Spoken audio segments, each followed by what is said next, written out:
This is me, slightly questioning my life choices right before jumping into the freezing Columbia River. I survived and thawed out just in time to make it to my first ballet. Let's start this adventure at the beginning.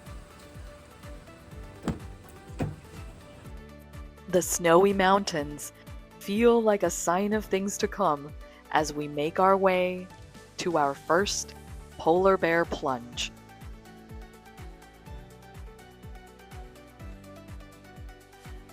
The excitement grows as we turn around each familiar corner.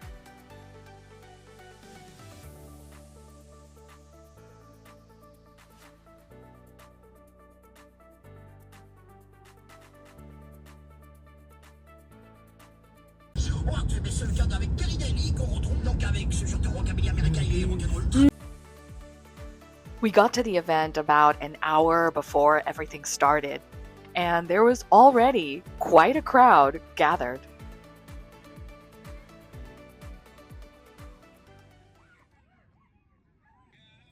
It is freezing cold today. The temperature was supposed to be around 39 degrees, but it ended up being 29 degrees. We make our way to registration and pick up our official plungers bracelets. These are required for all participants. As I mentioned, this was our first time participating in the event. I had read about it before and I'd always been interested. It sounded like such a fun way to participate and contribute towards a very worthy cause, to raise money for Special Olympics of Washington. Which, by the way, you get set up with your own fundraising page with your own little polar bear. I thought it was so cute. Hun and I ended up raising a combined $180.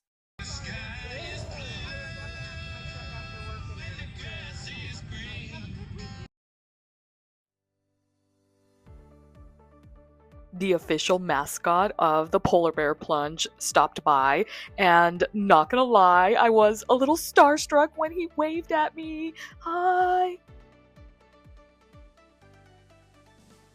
It was nice to have these warming stations. We got to know some of our fellow event goers. However, it was frigid cold outside, so we decided to go back into the truck for a little bit and warm up. Hun thought ahead and made some tea, which was just lovely. But the contrast of the coziness of my interiors with the freezing outside world begins to make me question things. And so I hesitantly make my way to the plunge zone. There is strategy to this, I tell myself. Visualization. If I just picture myself striding confidently into these freezing waters, it won't feel so freezing? Perhaps frame it differently. These waters can't be that freezing.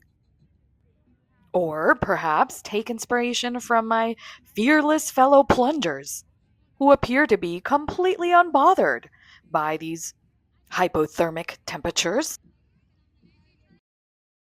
None of these techniques worked. But I remember I am here for a cause, and I get ready for the plunge. The crowd is buzzing with anticipation as all the swimmers gather.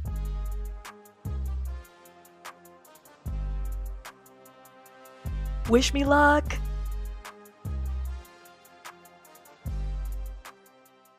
The lead-up begins and all of the plungers line up.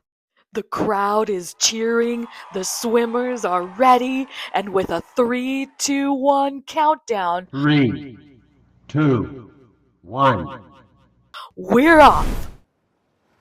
As we enter the icy waters, the cold stings you to the bone and sucks the air right out of your lungs. Several of the plungers were little kids. I thought it was very brave of them. We survived the polar bear plunge.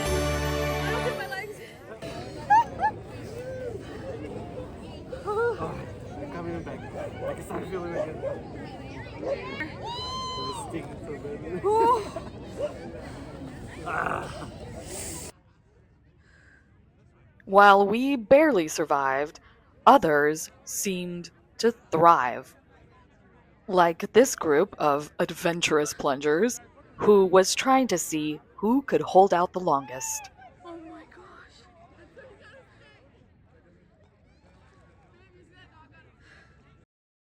The local resident mallards looked on with curiosity. They must think humans are strange creatures. The extreme plungers made it safely out, and it was time for all of us Polar Plunge Challenge completers to make our way back home.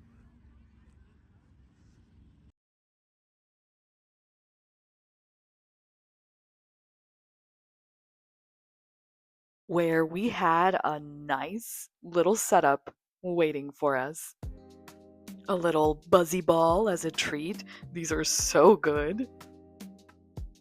And then we slipped into our 90-degree pool to recap our adventure. We both agreed it was so fun and so worthwhile, and Hun is already planning a team for next year. We had barely thawed out from the polar bear plunge when it was time for another first-time experience. Together with our niece, she's 24, we made our way to the ballet, a first for all of us. The dance company was the Grand Kyiv Ballet from Ukraine. We're so lucky to have these world-class performers visit our tiny PNW town. We hurriedly make our way to our seats, so excited for the experience that awaits us. Let's enjoy the performance together.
beautiful and moving performance.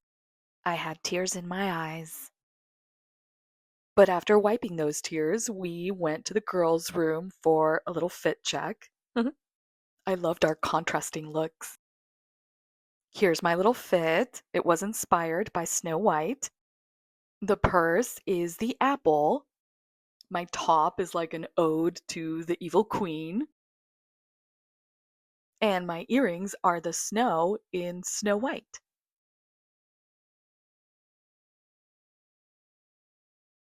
What a special night we all shared. The performance was beautiful and moving, but what really moved me was being able to share this experience with two of the people I love the most. I also got this adorable and thoughtful gift that I'll always treasure, a hand-cranked music box that plays Louis Armstrong's It's a Wonderful World. Let's listen.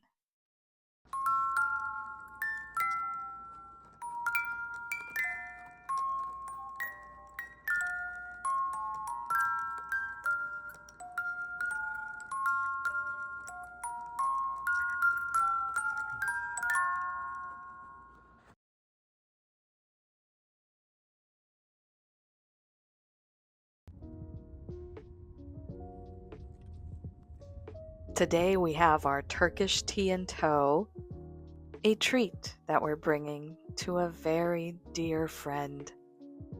Truly, one of my greatest riches is that I can say I have a few very good, wonderful, wonderful friends. This week, I was very lucky to be able to spend time with not one, not two, but three wonderful friends. Few things are more therapeutic than pasta and wine with friends. My last dinner date ended with a quiet moment, just me, my wine, and my thoughts on paper, which, in this moment, were overwhelmingly along the lines of thank you, universe, for this life. And that's it for this video. Thank you for spending your time with me, friend. Take care, okay? Bye.